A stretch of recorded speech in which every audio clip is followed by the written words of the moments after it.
Bonjour, j'espère que vous allez bien. Donc on se retrouve aujourd'hui pour une nouvelle vidéo. Alors ce coup-ci, ce ne sera pas un podcast comme d'habitude. Ça va être une vidéo où on va coudre ensemble une robe. Donc je n'ai pas fait de podcast parce que j'ai cousu ce mois-ci. Mais les coutures que j'ai fait n'allaient pas. Alors c'est pas qu'elles étaient mal cousues, c'est qu'au final ça ne m'allait pas au porté en fait. Je n'aimais pas du tout, je me sentais pas bien dedans. J'ai fait 2 jupes Havana.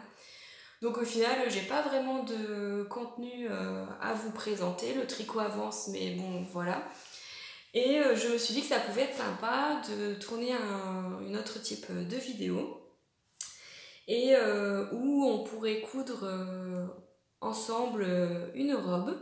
Donc là j'ai décidé de coudre ma robe pour les fêtes.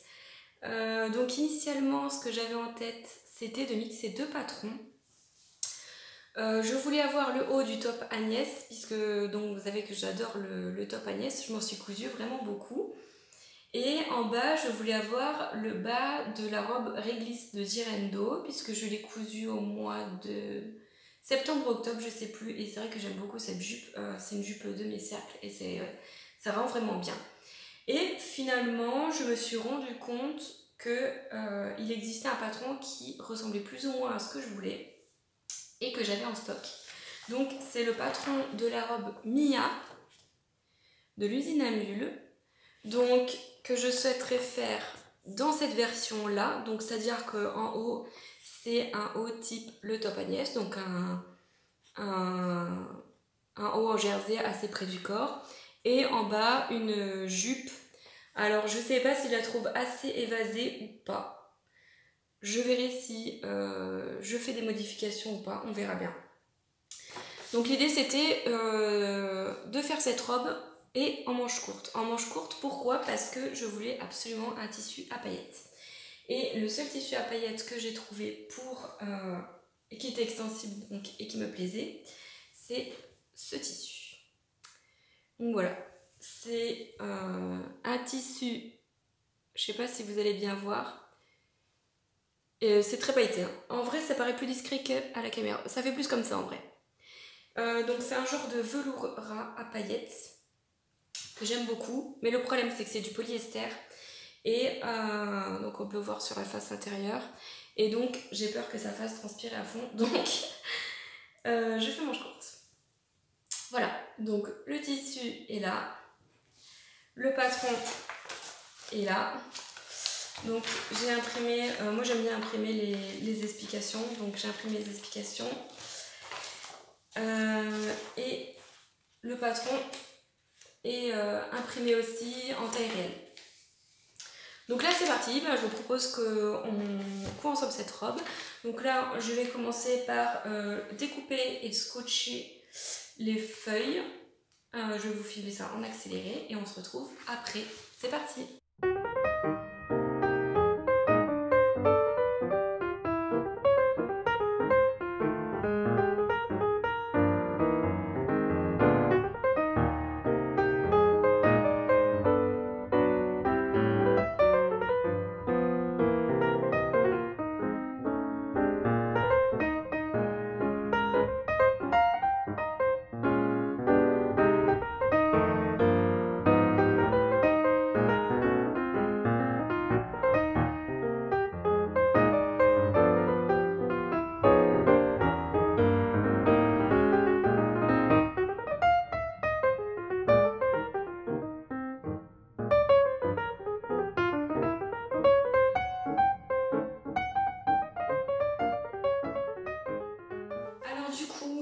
Ça y est, mon patron est assemblé, enfin du moins oui, le patron papier est assemblé. Je viens de comparer la jupe de la robe Mia avec celle de la robe réglisse. Donc la robe de réglisse c'est vraiment une jupe, je vais dire c'est même pas une demi-cercle, c'est une quart de cercle. Et la jupe de la robe Mia a beaucoup moins d'ampleur. Donc j'ai mesuré pour savoir si je pouvais remplacer la jupe de la robe réglisse, enfin la jupe de la robe Mia par celle de la robe réglisse. Au final il va falloir que je fasse des ajustements, donc j'ai pas envie de me casser la tête. Je me dis tant pis, je vais tester la robe Mia telle qu'elle. Alors du coup, mon patron est complètement assemblé et scotché. Je pense que je vais le décalquer. Alors je le fais pas à chaque fois. Je sais qu'il y a deux teams, hein. La team qui décalque les patrons et celle qui découpe directement dedans. Moi ça dépend vraiment à chaque fois. Là, le patron contient plusieurs versions. Donc il y a la version col rond, la version cache-cœur, il y a les manches longues, il y a les manches courtes. Donc je pense que ça va être plus simple pour moi, je vais directement décalquer. Surtout qu'en plus je ne suis pas 100% sûre de la taille que je vais faire. Alors si je me réfère au tableau des tailles du patron, pour le tour de poitrine je suis un 38 et pour le tour de taille et le tour de hanche je suis pile poil entre le 38 et le 40. Donc sachant que c'est un tissu extensible et que la jupe est évasée, je vais partir sur un 38 en entier. Et donc c'est pour ça aussi que je vais décalquer au lieu de découper dedans. Comme ça me permettra s'il faut de pouvoir redécalquer pour une autre taille si celle-ci ne va pas. Donc autre précision, la stature moyenne est de 1,65 m pour ce patron. Moi je fais 1,63 m donc c'est parfait. Je vais devoir faire aucun ajustement en stature. Ensuite, métrage et fourniture pour le col A. Donc modèle A, c'est le col rond, c'est celui que je fais. Mais par contre avec les manches longues, alors que moi je vais faire des manches courtes, il préconise 1,65 m pour la taille 38. Donc je crois que j'ai 1,50 m de tissu, donc ça devrait rentrer. Et autre chose vraiment pas mal, c'est que les marges de couture sont incluses. Donc il y a 1 cm partout et 3 cm pour les ourlets. Donc c'est parfait. C'est parti, je vais décalquer le patron et attaquer ensuite. Donc, je ne vais pas préciser, mais donc moi pour décalquer les patrons, j'utilise de la bâche de protection de peintre, que j'achète à Leroy Merlin ou enfin Monsieur Bricolage, un truc du genre là. Et c'est super pratique parce que je vais vous montrer. Donc c'est ultra transparent. Donc on y voit mais genre super bien. J'utilise aussi un marqueur permanent. Voilà, et du coup tout se passe nickel. Donc moi dans mon cas je vais décalquer la taille 38, c'est celle-ci.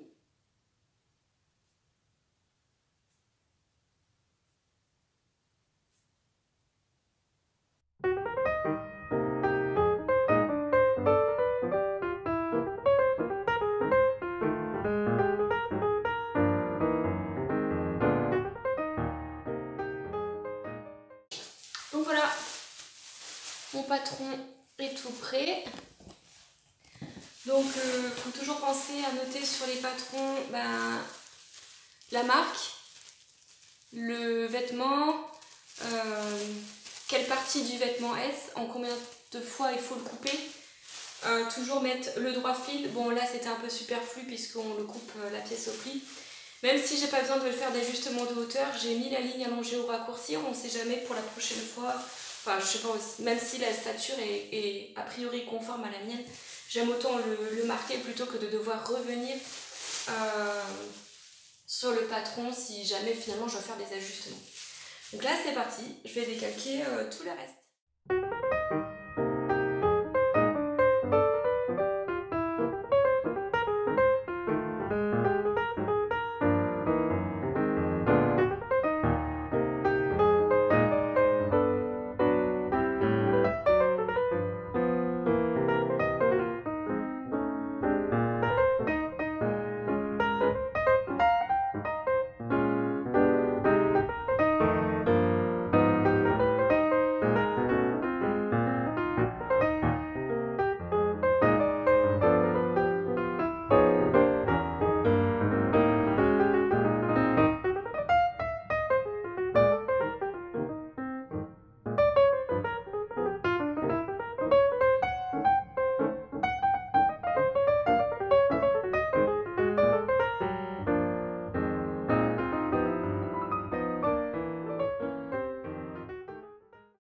Alors juste un petit aparté pour vous dire que donc là déjà il faut bien faire attention au tissu parce que le tissu a un sens, c'est du velours donc C'est-à-dire que dans un sens, quand on le caresse, c'est doux. Donc là, ça veut dire que c'est le sens de haut en bas.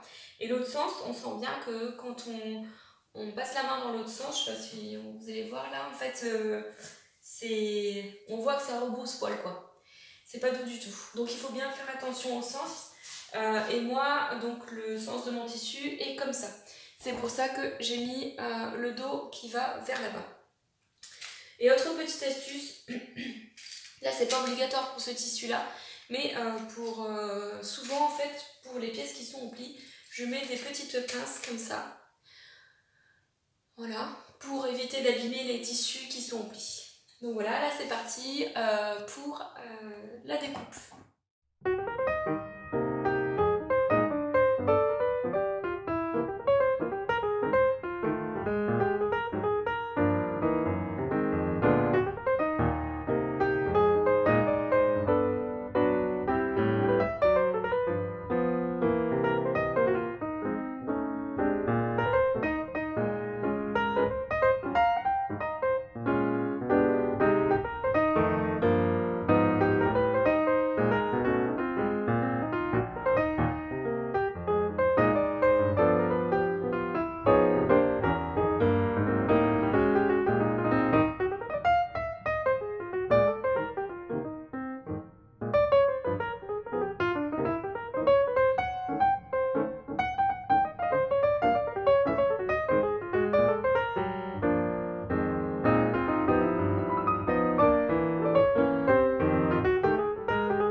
Donc voilà, j'ai terminé de couper toutes les pièces. Il n'y a qu'une seule pièce que je n'ai pas coupée, c'est la pièce numéro 6, qui est la bande de finition de la jupe.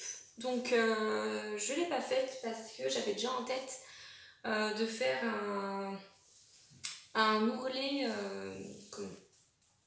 un ourlet invisible à la machine à coudre. J'ai un pied pour ça, je voulais essayer le pied justement. Donc pour l'instant je ne vais pas couper cette pièce, je vais la laisser de côté, sachant que si jamais je dois la couper après coup, il me reste quand même pas mal de tissu. Donc voilà, il me reste encore tout ça. Donc voilà, je vais le garder de côté, je ne vais pas couper la pièce tout de suite. Par contre c'est un tissu qui me fout le bordel, j'ai les poils de partout, c'est génial. Du coup, maintenant,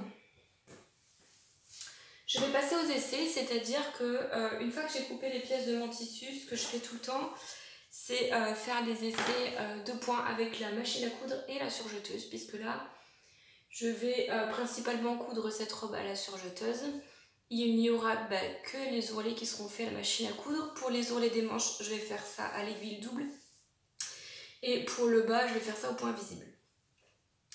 Donc là, je vais régler ma surjeteuse dans un premier temps. On verra ensuite pour la machine à coudre. Alors, donc voilà comment je vais procéder. Je prends ma chute de tissu, j'identifie surtout le droit fil et l'autre sens. Donc là, le droit fil est dans ce sens-là. Je le vois en plus au tissage, donc surtout à l'arrière, et dans le sens d'élasticité. Donc je mets mon tissu endroit contre endroit, comme si en fait j'allais faire des vraies coutures. Sauf que c'est une chute de tissu, ce qui va me permettre de tester les réglages. Donc là, les réglages qui sont actuellement sur ma surjeteuse sont les réglages de mon précédent projet. D'ailleurs, je vois que j'ai un fil blanc. Donc, du coup, je vais changer les fils. Changement de plan, je change les fils et c'est parti.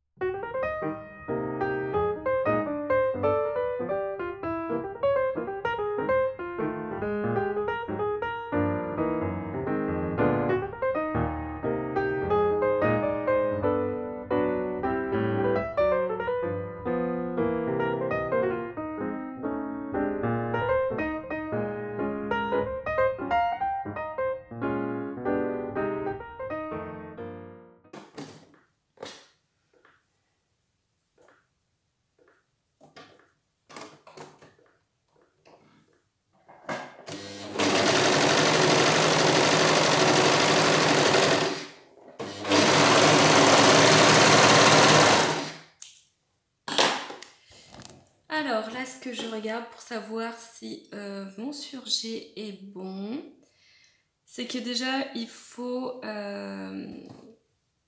En fait, vous n'allez pas voir, vous êtes contre la lumière.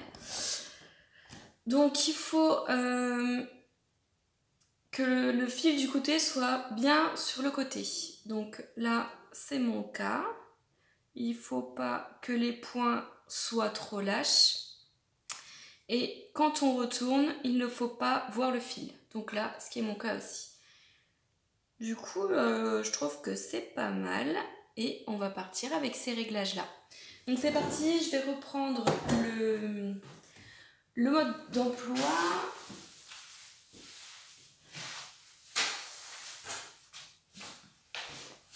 Alors ça va être la première fois que je couds de l'usine à bulles, donc je vais essayer de suivre ces indications pour voir un petit peu ce que donne le patron, voir si c'est bien expliqué, etc. Donc les marges de couture sont de 1 cm. Alors juste pour rappel, avec la surjeteuse, il est vrai qu'il est plus facile d'avoir des marges de couture de 0,7 cm. Parce que entre l'aiguille et le couteau, ça fait pile 0,7 cm. Sauf qu'ici, elle explique que en fait, je sais plus où est-ce que j'ai lu, mais on peut la coudre à la machine à coudre aussi. Et donc c'est plus simple d'avoir des marges de 1 cm. Alors, pour pas m'embêter, je vais vous montrer comment je fais pour avoir des marges de 1 cm et coudre quand même à la surjeteuse.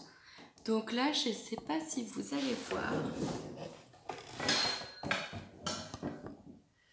Voilà, je rajoute ici un morceau de masking tape. Et ce que je fais, c'est que le masking tape, je le mets de telle façon à ce que entre l'aiguille de gauche et le bord du masking tape, j'ai pile 1 cm. Comme ça, je sais que je cale mon tissu sur le bord du masking tape et dans ces cas-là, je suis à 1 cm de marge de couture. Voilà, ça m'évite de recalculer les marges de couture, de recoper à 0,7 cm. Ça serait beaucoup trop long. Donc ensuite, que je regarde. Donc c'est parti, on attaque avec le montage du buste. Donc il suffit de positionner les épaules endroit contre endroit, épingler et coudre à 1 cm. Ensuite, on assemblera les manches aux épaules et on fermera les côtés avec la couture des manches et des côtés du corps. Donc c'est parti.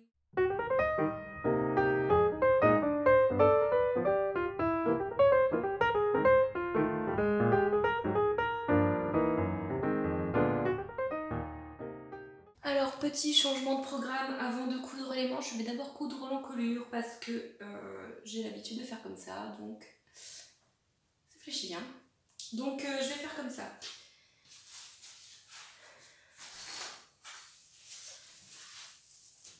Donc concernant la bande d'encolure, c'est une autre pièce que je vais coudre à la machine à coudre. En fait, comme sur tous les t-shirts, hein, là, je ne vais pas vendre quoi que ce soit au niveau du montage, comme sur tous les t-shirts qui sont à coudre, il faut d'abord fermer la bande d'encolure en la mettant endroit contre endroit.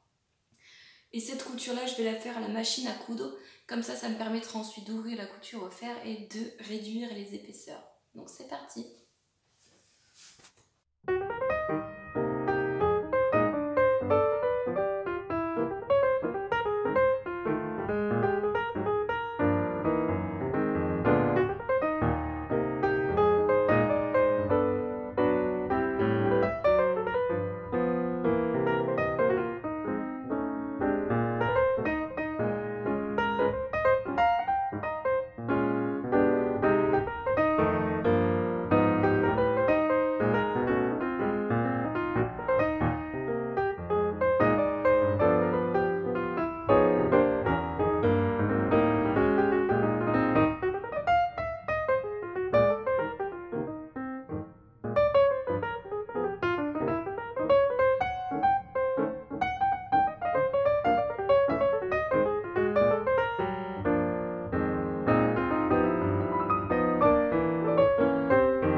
on se retrouve aujourd'hui, on est vendredi pour moi, c'est le début des vacances. J'ai pas pu terminer la robe la dernière fois, quand j'ai tourné il y a quelques jours, parce que j'avais d'autres choses à faire au final, donc voilà. Il me restait donc les ourlets à faire, donc c'est chose faite, je viens de les terminer. Finalement, j'ai pas fait l'ourlet invisible comme je pensais faire, parce que j'ai regardé des vidéos sur internet et finalement je pensais que ça n'allait pas faire terrible. Voilà. Donc j'ai pas eu envie de m'embêter, j'ai juste fait un surjet et un rentré de 3 cm puisque les ourlets étaient inclus et faisaient 3 cm. Donc voilà, vous pouvez voir que je porte ma robe. Je vais vous montrer un peu ce que ça donne. Alors,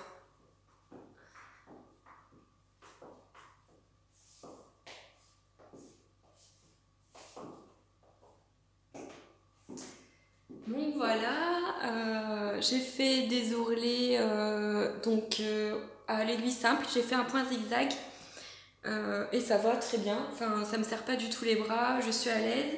Au bas de la jupe j'ai fait exactement la même chose et voilà, donc on peut voir là qu'il y a quelques petits défauts, je trouve que ça tire un petit peu à ce niveau là. Je sais pas, je pense que j'ai dû étirer sur le tissu en même temps que j'ai cousu l'encolure. Bon, voilà, ça c'est de ma faute, c'est pas très grave. Au dos, ça va bien. Le tissu, il est bien pailleté comme ça me plaît. Effectivement, en fait, il tient chaud, hein, c'est du polyester, donc je pense que j'ai bien fait de faire les manches courtes. Et puis voilà, donc j'aime beaucoup cette robe. Je me demande juste si la couture entre le haut et la jupe de la robe, à ce niveau-là, bon, est-ce que ça casse pas un peu la silhouette? Je ne sais pas. Mais bon, sinon j'en suis assez contente. Après, bon, effectivement, je trouve qu'elle tourne pas autant que la réglisse. Mais c'est pas grave, je la trouve quand même bien. Je pense que j'essaierai de faire l'idée que j'avais de mixer le haut de cette robe avec le bas de la réglisse. On verra bien ce que ça donne. Ça reste dans un coin de ma tête, donc je tenterai. Voilà. Je vous remontre.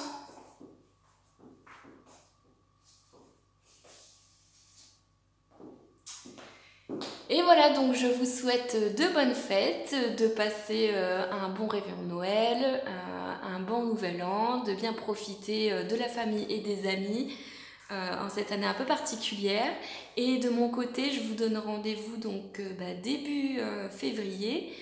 Comme ça, je vous montrerai ce que j'aurai cousu en janvier. Surtout que là, je me suis fait un petit cadeau pour les fêtes et je me suis abonnée à la MS Box, donc c'est la box de Moonashu.